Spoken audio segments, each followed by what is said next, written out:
Welcome back to my channel. Today I want to talk about the privilege walk. You've probably heard about it. Maybe your kids have even participated in one at school. My kids did in the 6th grade. And some people don't do it until college, but many educators around the country are using privilege walks to teach kids about white privilege and to try to do social justice in the classroom. Now, when I was doing research for this video, I came across an article by somebody who, first of all, accepts the premise that there is something called white privilege. Now, I don't, but I'm not going to make this video about that. That's sort of a separate topic. And for my purposes in terms of education, I don't want to get into that debate. It's a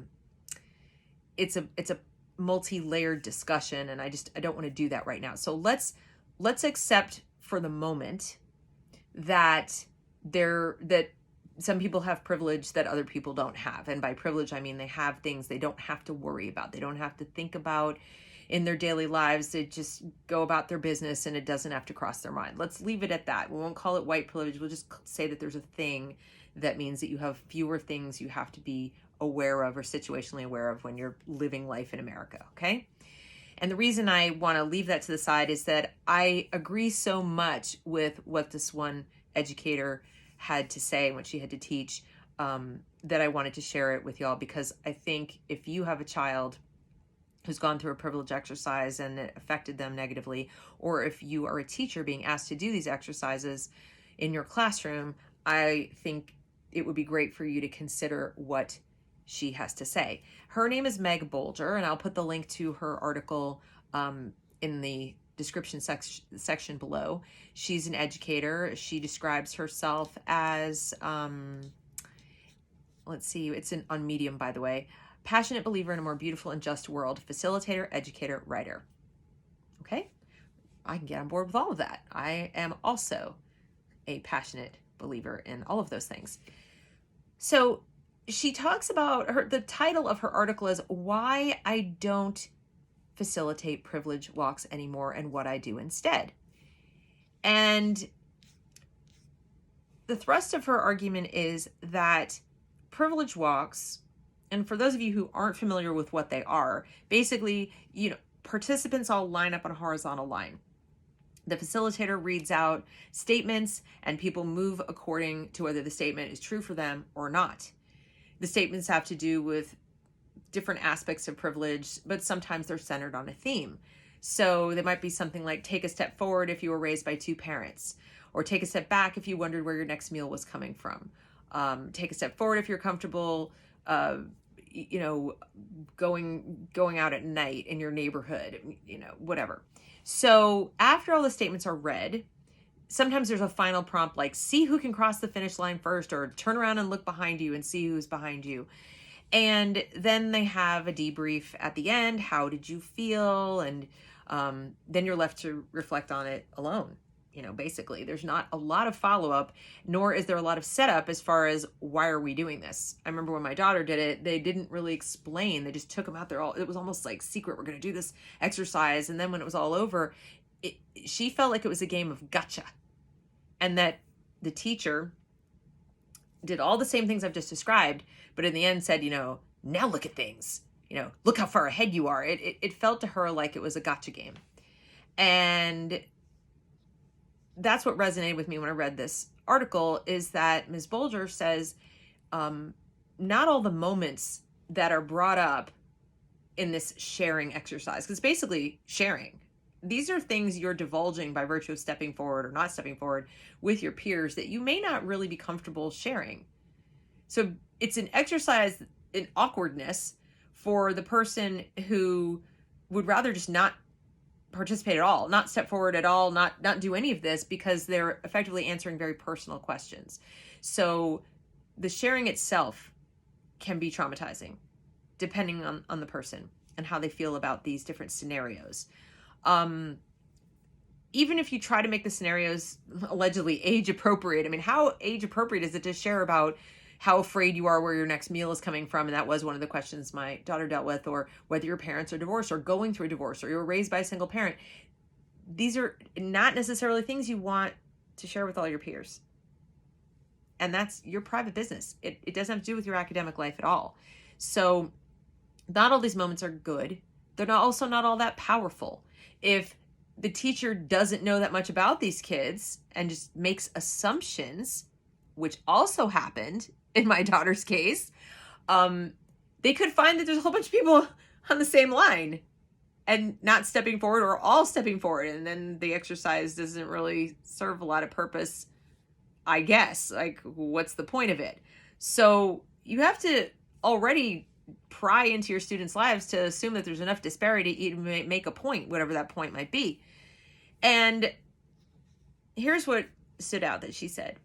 For those of us with a lot of privilege, it can often feel like a shame-riddled experience. And again, I'm leaving aside her definition of privilege because I don't 100% know what it is to her. I know it is to me, but let's, like I said, for the sake of this discussion, let's leave it as things you don't really have to worry about on a daily basis, okay? And so for those of us who have few of those worries compared to those who are farther behind us on the line, it does feel like shame. It can feel like shame. That's exactly what my daughter said. And so not only are people having to put this personal information out there in front of their peers, but then those who were in, they might be feeling ashamed because they just shared very personal stuff, or just embarrassed, if not shamed. And then you have the other people feeling like, is this bad? Is this like, am I a bad thing? And she makes the point, and I so agree with this. Shame can be incredibly corrosive and often stops us from seeking out more information or believing that we can change. See, when you feel shame, it's about who you are. Shame is something you feel about who you are. Guilt is something you feel about something you have done, we hope. Okay, misplaced guilt is when you take something on that is not about something you did. White guilt, for example. You didn't choose to be white. You shouldn't feel guilty about it. That's my personal opinion. Just got to throw that in the middle of this video. But shame goes to the heart of who you are. And what was the point of teaching all this if you don't want people to sort of change their outlook or whatever? So if they come away with shame, you failed. I mean, that wasn't the goal. Now they feel like I'm just this way. And the other thing she says is it creates a divide in the class. It creates a divide. It divides people into us and them groups, privileged and not privileged, haves and have-nots. And that is very corrosive too, because that can add to the shame, because the have-nots, for example, might then feel entitled to rub that in, remind you of it, use it to whatever, as a way of distributing power in the class, social power. And I just don't think us and them mentality is good. Look around. Look at the polarization in our country. Look at what's happening in our streets. How much us and them is there? Can we really solve the problems we face in this country if we keep looking at things in an us and them paradigm? How do you even start? Where do you begin to find common ground? People don't even know anymore if they want to achieve the same goal, because they're so busy focusing on who they are in these superficial ways that I can't possibly work with you because fill in the blank. And you don't understand me and can't understand me because you're one of them, you're other. This is very regressive. This is anti-American. I would argue it's anti-American, because we're supposed to be working towards a more perfect union of people who are different individuals, but living together in unity. I mean, working together in a free and prosperous society, voluntarily interacting with each other. There's, how can we do that if we divide into little tribes? That's not a melting pot. That's backwards. That goes all the way back to where our ancestors came from and tried to get away from in many cases. So she makes that point. Us and them is actually a justification for perpetuating injustice. It creates racial division. It creates racism, hatred, animosity, fear. And how are you going to solve any problem? How can you even learn in a classroom? How can you free yourself up to learn and interact with other people and have conversations, or even have the guts to raise your hand and ask a question in class? My daughter explained that was one of the hardest things for her after this exercise. And then in the next couple of years she spent in public school, she felt like, it's hard enough sometimes for kids to ask questions. They don't want to be called the teacher's pet. But in this us and them exercise, did your parents go to college? Yes or no? Okay. Then it adds a layer.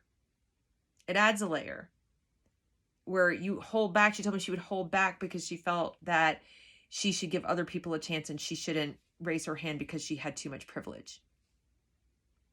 So she interrupted her learning, and probably the learning for other people, because we all learn when somebody else asks a question, right? So we don't want to create more self-consciousness. We don't want to have kids especially feeling more nervous and anxious and afraid and self-conscious and all these things. And that is what it does. So finishing up here, she does advocate for doing something else instead, because these kinds of exercises are so corrosive. So what she does instead is to get curious about the goals.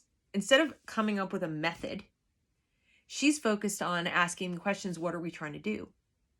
What do we want the outcome to be? She says, get curious about our goals, about our intended outcomes, and about what we believe is important. What metrics are we using to assess our activities? Are we considering what emotions we're inviting into the space? Do we have enough time to honor these emotions? What is the cost of the educational route we are taking? Is the hard experience simply part of the work? These questions are important to ask ourselves and to consider when building our training.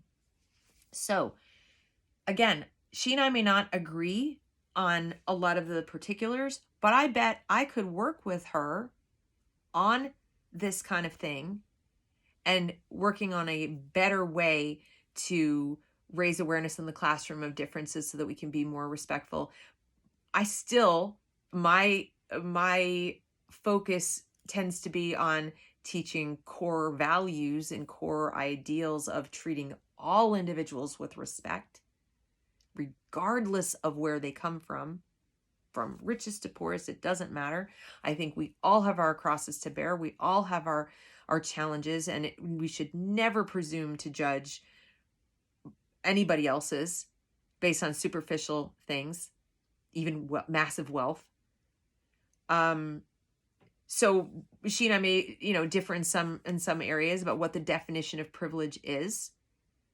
But if we get curious about what the goals are, maybe we would get back to those core values. Maybe we would. If the goal is, let's make sure that we reduce the us and them in the classroom. Let's make sure we reduce the division and minimize polarization and get rid of tribal loyalties and partisanship so that we can all work together to make a better world and pool our talents and harness the best in each of us to do that. If that is the goal, then maybe we would get to something that doesn't look anything like a privilege exercise, but looks a lot more like, just some of the core values of the golden rule. It sounds hokey, but something like that. And just making kids aware that people are different, not what the differences are. That you end at the tip of your nose and someone else begins. And that you need to be constantly mindful of that. Don't presume to judge. Don't think you know other people when you don't know them. Don't presume to know what's best for them. And that starts with the adults. So don't make presumptions about your students. Don't make presumptions about the other kids in your child's class or their parents. Set an example, teachers and parents. If you want your kids to be open and accepting and respectful and decent. Do it yourself. Watch how you talk about other people if you throw words like privilege around. If you don't know their life story and their situation, maybe that's what you need to encourage your child to think about. I don't know what I don't know, so I'm not going to judge. But we can't get there if we don't first try to figure out what is it that we're trying to do. And most importantly, is it our job to do as teachers in a school setting? Is it even our job? Is this the right place and the right time to be doing it at all? These are the questions I ask myself, and I'm grateful to Ms. Bolger for writing this article. And I will again put the link and you can read it for yourself and decide what you think. But I'm glad there are people out there who are asking these questions and encouraging the rest of us to ask these questions, because there are too many teachers out there who are just doing these exercises like it's an inherent good. And it's not. It's just not. So if you've had any experience with these kinds of things yourself or with your kids, I would love to hear about it in the comments. If you enjoyed the content I'm putting out there, I would hope that you would subscribe and hit the notification bell to be notified when I make a new video. Thank you so much for watching. See you next time.